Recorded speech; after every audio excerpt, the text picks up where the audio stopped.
Prevencia je najdôležitejšia. Preto všetci veľmi vítame tieto aktivity, lebo my sme síce Liga proti rakovine a chodia k nám onkologickí pacienti, ale my naozaj chceme hovoriť s vami, so zdravými ľuďmi o tom, aby ste sa nedostali do toho módu onkologického pacienta. Naozaj niekedy je veľmi jednoduché starať sa o svoje zdravie, len my na to v návale povinnosti zabúdame.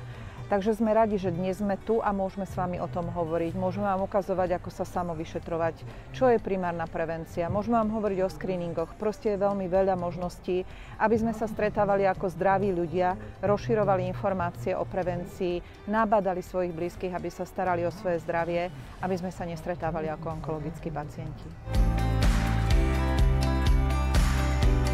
Skvelé.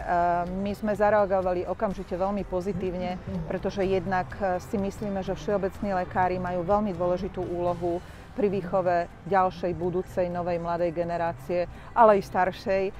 Majú veľkú úlohu v tom, že ľudí učia, ako sa starať o svoje zdravie a my s nimi budeme veľmi radi spolupracovať, takže túto iniciatívu mimoriadne vítame.